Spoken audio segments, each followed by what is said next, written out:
Kita bersyukur mengawali majelis ilmu kita malam hari ini dengan bertahmid. Alhamdulillahirabbil alamin. Dengan izin Allah kita dapat melaksanakan salat maghrib berjamaah. Kemudian kita dapat pula melanjutkan kajian kita tentang fikih ibadah. Hanya pembahasan kita ini lebih kita arahkan kepada fikih salat tarawih, karena tak beberapa lama lagi kita akan memasuki bulan suci Ramadan.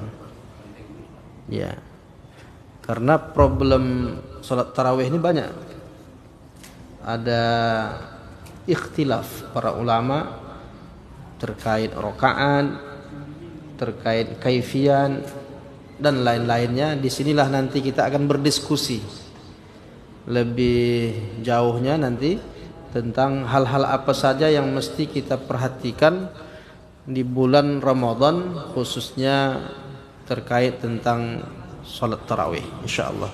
Allahumma salli wa sallim wa barik alaihi. Assalamu alayka ayyuhan nabiyyu wa rahmatullah.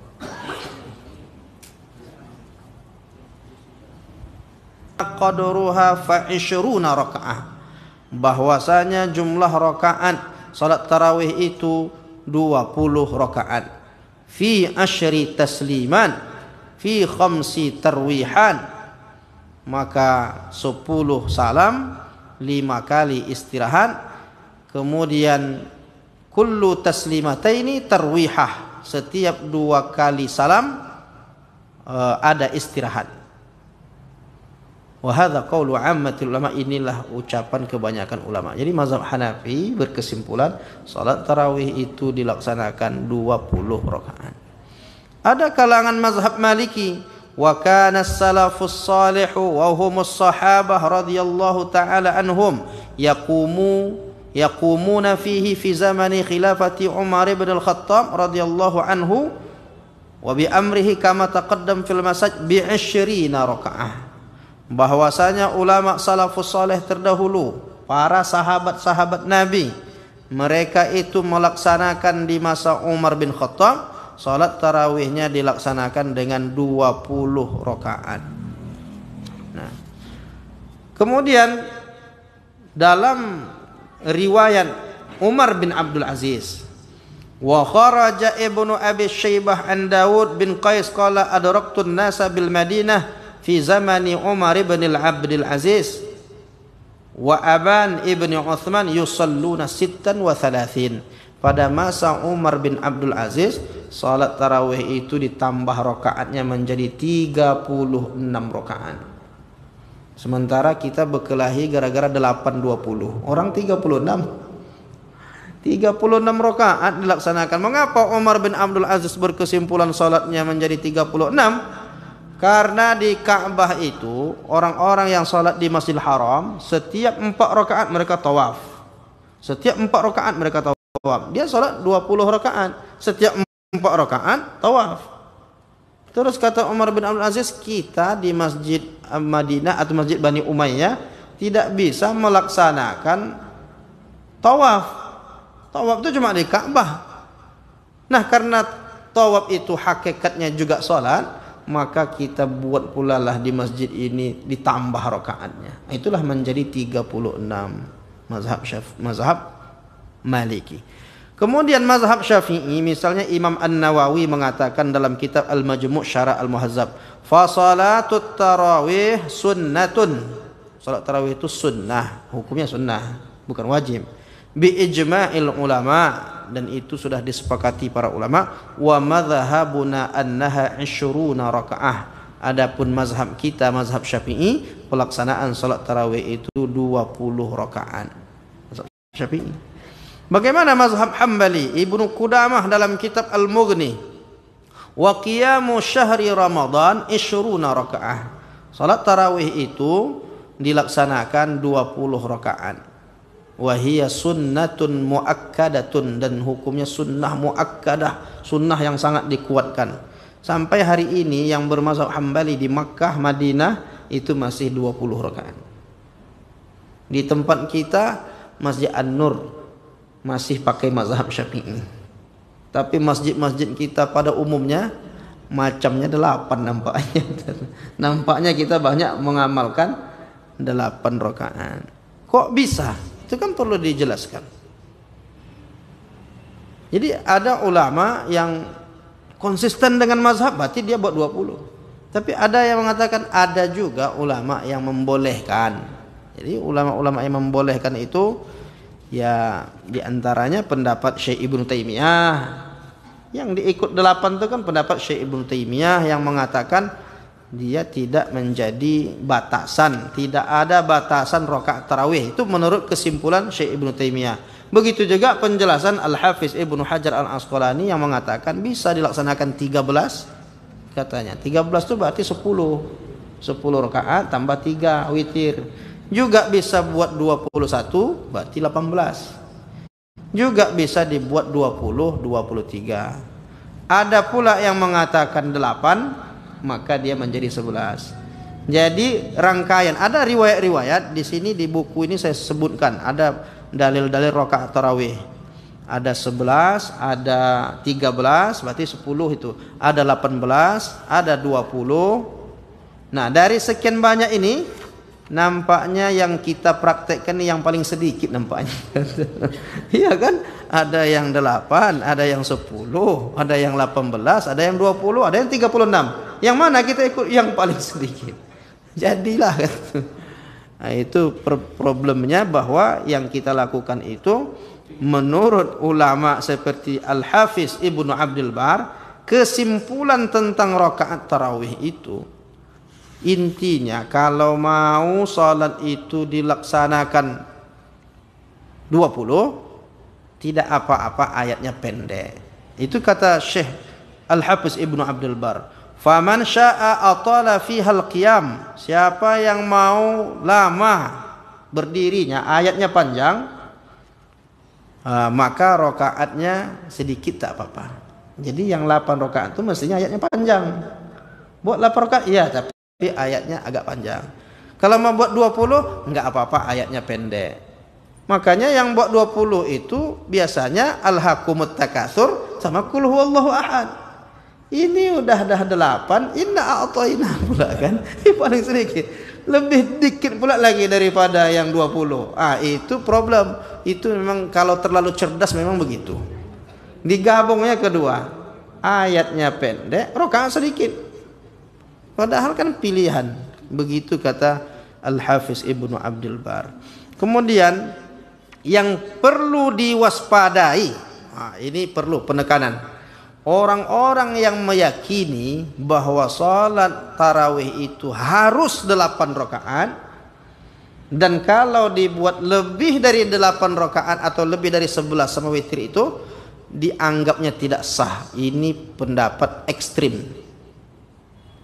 Ada yang berpendapat begitu? Ada, karena ada itulah disebut. Siapa yang berpendapat begitu?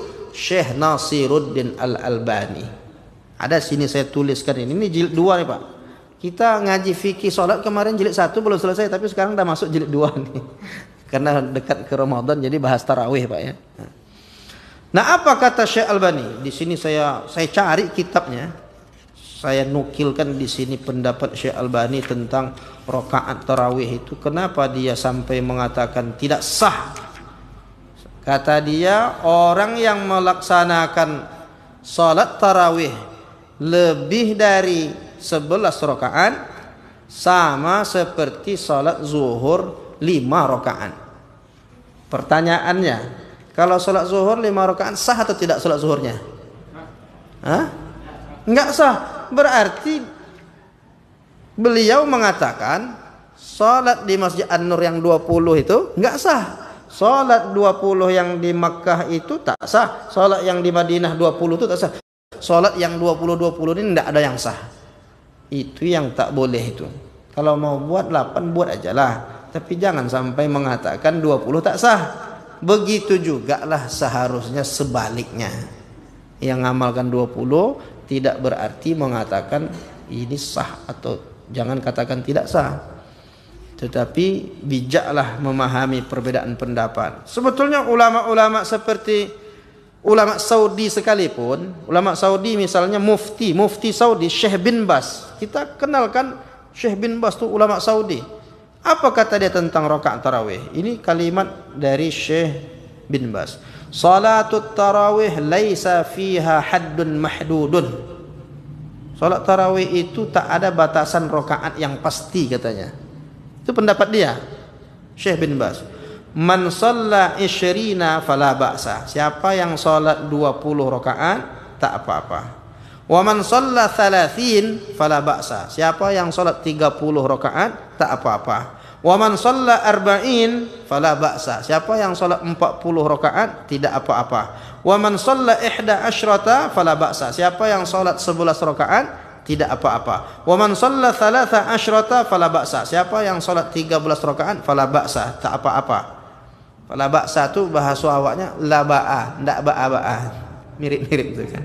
Wa man shalla aktsara, siapa yang salat lebih banyak rakaatnya dari itu, au aqalla atau lebih sedikit fala ba'sa. Jadi Syekh bin Bas enggak sampai se ekstrim pendapat yang mengatakan sama seperti 5 rakaat zuhur. Nah, itu konsekuensinya menyalahkan seluruh dunia namanya itu. Itu kan berani menyalahkan seluruh dunia. Orang seluruh mazhab nih 20 sama 36. Kalau kita rujuk 4 mazhab itu kalau tak 20 36. 20 36 itu pasti lebih dari 11. Salah semua orang di dunia ini gara-gara pemahaman yang tadi itu. Jadi kita tidak usah populerkan pendapat dalam kitab Salatut Tarawih Syekh Nasiruddin Al-Albani yang ditulisnya dalam jilid pertama halaman 92 itu. Dia yang mengatakan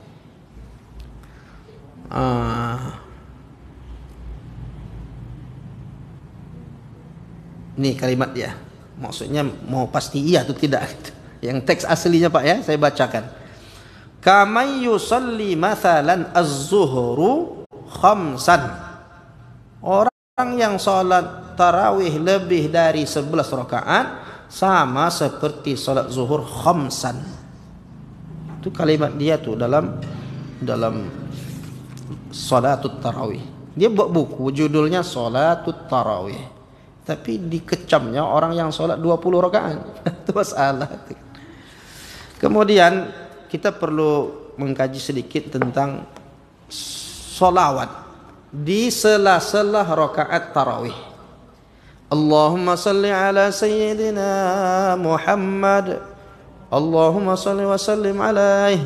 Allahumma salli ala sayyidina wa habibina wa syafi'ina wa dhukhrina wa maulana Muhammad. Allahumma salli wa sallim wa barik alaihi. Kira-kira gitulah Pak ya.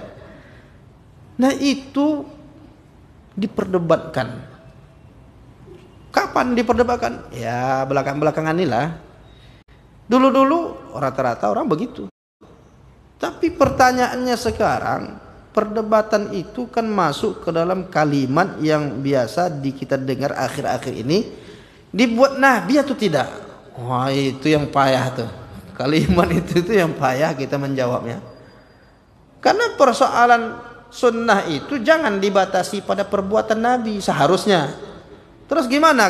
Pertanyaannya itu yang diluruskan. Nanti Bapak kalau ada, Bapak kenapa dibuat Nabi atau tidak? Pertanyaannya diluruskan dulu. Gimana pertanyaan yang benar? Ada dalilnya atau tidak? Karena kalau pertanyaan dibuat Nabi, berapa banyak yang kita buat tak dibuat Nabi tapi dia bernilai sunnah. Makanya jangan membatasi sunnah itu hanya pada perbuatan Nabi. Karena sunnah itu 3. Yang pertama aqwalun, ucapan Nabi, wa af'alun, yang kedua perbuatan Nabi, wa taqarir, persetujuan Nabi. Nah sekarang salat tarawih ada di sela-sela rakaat itu ada salawat. Itu yang mana? Sunnah yang mana? Itu pertanyaannya, ada dalilnya atau tidak? Maka jawabannya ada dalilnya. Di mana dalilnya? Dalam Sahih Muslim. Jadi jelas hadisnya sahih. Dalam Sahih Muslim. Yang mana itu? Apa kata Nabi? Allah tu salatun bi salatin hatta natakallama aw nakhruj. Janganlah engkau, kata Nabi, sambung satu salat dengan salat berikutnya sampai engkau berbicara atau berpindah tempat. Jadi makanya kan ada sunnah untuk pindah tempat. Kan disunnahkan satu salat selesai, mau salat berikutnya pindah tempat. Tahiyatul masjid di sana, qabliyah di sini, salat wajibnya di sini, salat ba'diyahnya di sana. Mengapa? Kata Imam Nawawi, wa yundabu ay yantaqila li fardin aw naflin min mawdi'i salatihi li yushhida lahul mawdi'. Disunnahkan berpindah tempat dari satu salat ke salat berikutnya, dari satu salat sunat ke salat wajib, dari salat wajib ke salat sunat, dari salat sunat ke salat sunat yang lain, dari salat sunat ke rakaat berikutnya, salat-salat yang dipisah dengan salam. Untuk apa? Supaya tempat sujud itu bersaksi nanti di akhirat. Semakin banyak tempat salat kita, tempat sujud, semakin banyak nanti saksi di akhirat.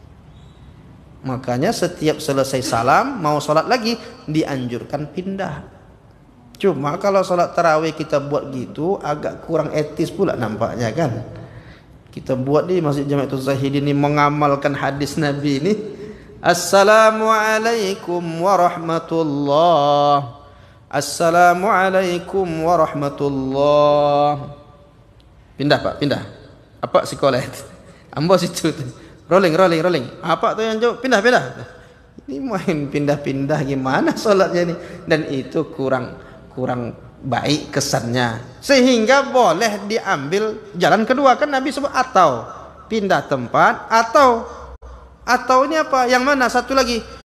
Atau berbicara. Pisahkan salat yang pertama yang sudah diakhiri dengan salam tadi, mau salat berikutnya pisahkan dengan ucapan. Ucapan itu kan banyak. Tapi kalau orang letterlek memahami ucapan ini, disangkanya ngobrol-ngobrol. Habis salam kanan, salam kiri, bapak, alhamdulillah sehat. Anak mau kuliah di luar negeri dapat beasiswa. Ngobrol lah dia semua jamaah ini. Nanti datang wartawan jadi viral Masjid Jami'atul Zahidin. Masjid Jami'atul Zahidin mengamalkan sunnah Nabi. Sunnah Nabi yang mana? Ngobrol-ngobrol setelah rakaat tarawih. Itu kan jadi viral nanti. Kita tak buat begitu. Kenapa? Karena kita ngikut ulama. Apa kata ulama? Daripada ngobrol-ngobrol, lebih baik bersolawat. Itu poinnya tuh. Ngobrol tak dapat apa-apa, solawat berguguran dosa. Man shalla alayya salatan, siapa yang bersolawat sekali kepadaku, sallallahu alaihi biha asyra, Allah berikan 10 kebaikan. Wa huttat asyra sayiat, dihapus 10 dosa. Wa turfa'u biha asyra darajat, diangkat 10 derajat. Setiap sekali bersolawat berguguran 10 dosa. Semakin banyak bersolawat, semakin banyak dosa berguguran. Kita ingin Ramadan ini benar-benar dosa kita diampuni. Kan kata Nabi, diaminkan oleh Nabi doa Jibril, bu'dan liman adraka Ramadan falam yufarlah. Celakalah orang yang berjumpa dengan bulan Ramadan tetapi dosanya tak diampuni. Apa sebab? Tak dilakukannya amal-amal yang menghapus dosa. Maka agar dosa-dosa kita ini dihapuskan Allah, lakukan amal-amal yang bisa menghapuskan dosa. Di antaranya banyak bersolawat. Maka diambillah ijtihad oleh para ulama, di sela-sela rakaat tarawih itu bersolawat. Mungkin ada orang mengatakan ini, ya kalau mau solawat aja, tapi nggak usah kuat-kuat. Solawat pelan-pelan.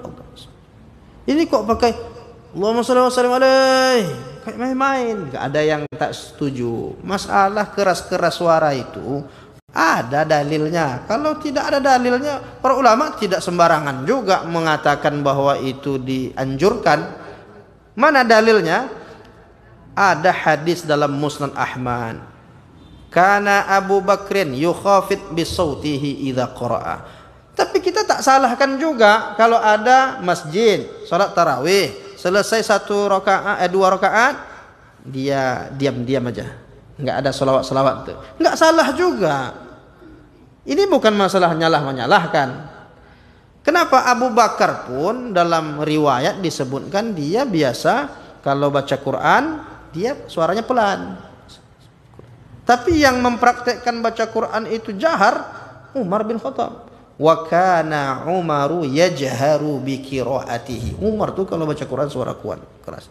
Ditanya oleh Nabi, qala li Umar, "Lima tajharu bi qiraatika?" Mengapa engkau jaharkan bacaan Qur'anmu wahai Umar? Apa jawab Umar? Afzi'us syaitan. Aku hendak mengusir syaitan.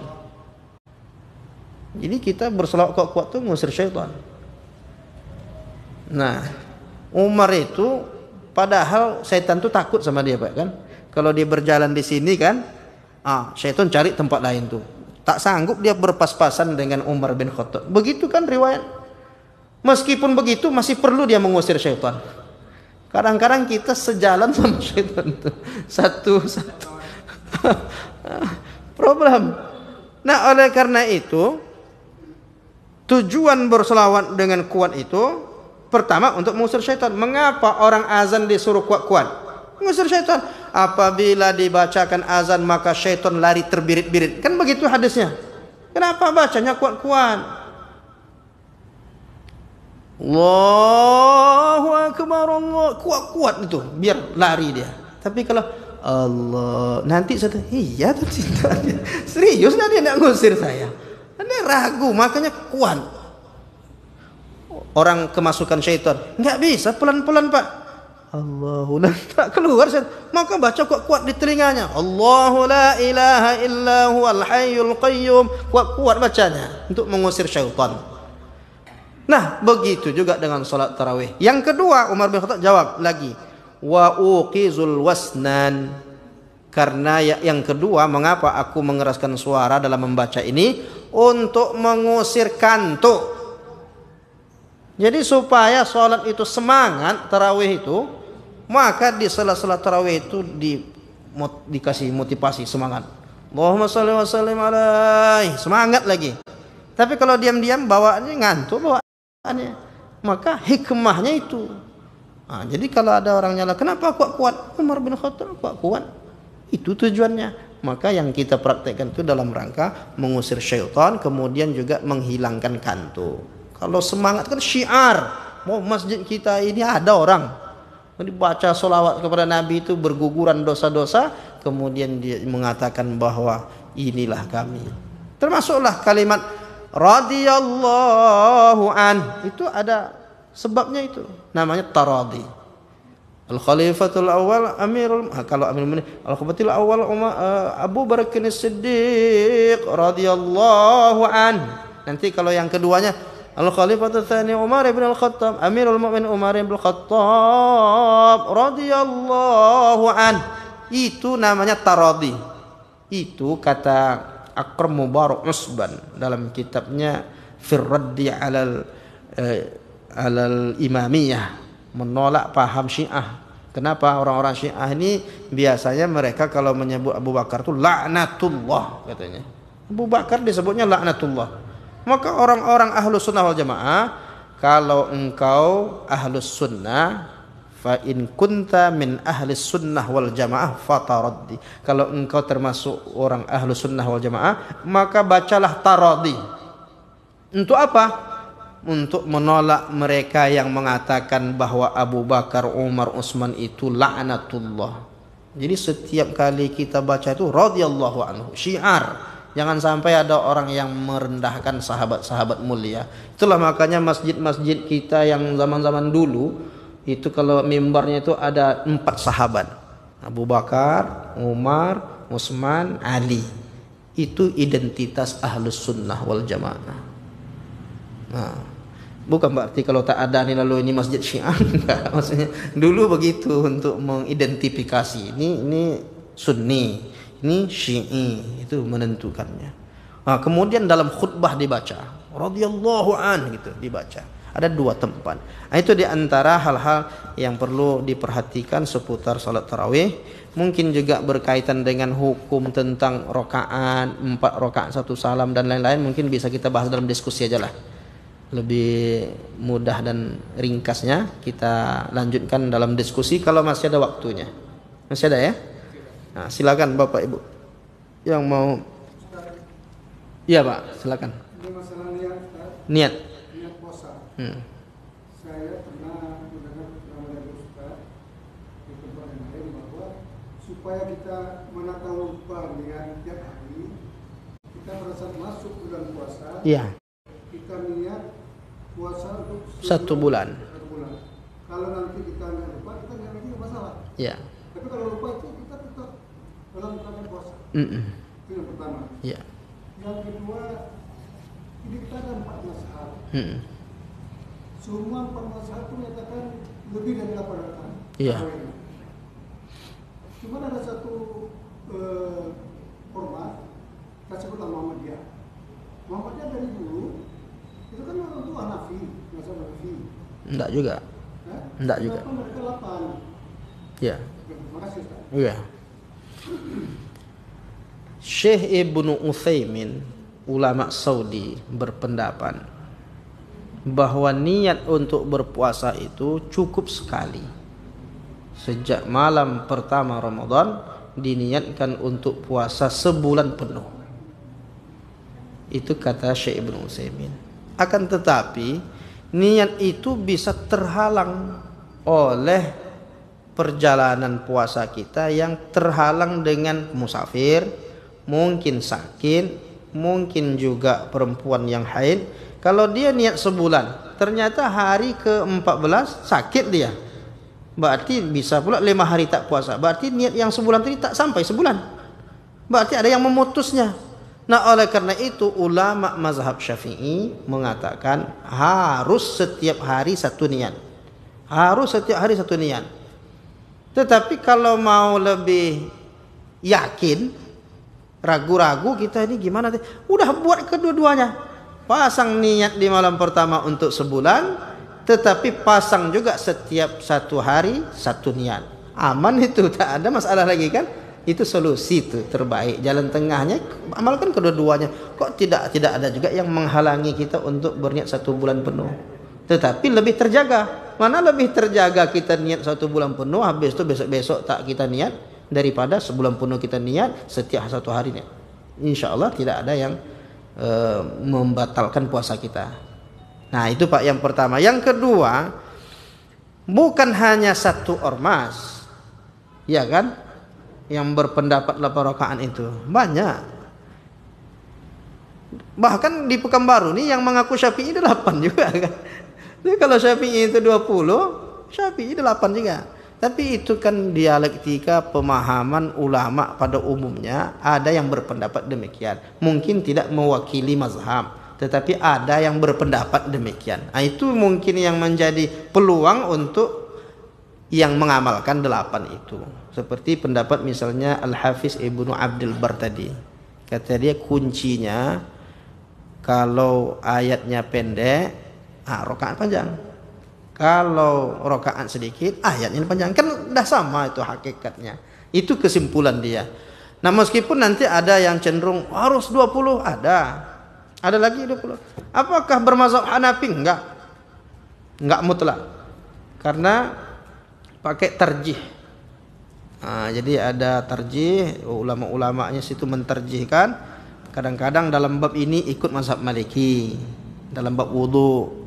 Terus nanti dalam bab lain ikut mazhab yang lain. Nah, dalam bab tarawih ini enggak ngikut mazhab-mazhab itu. Jadi kita tetap saling menghormati aja.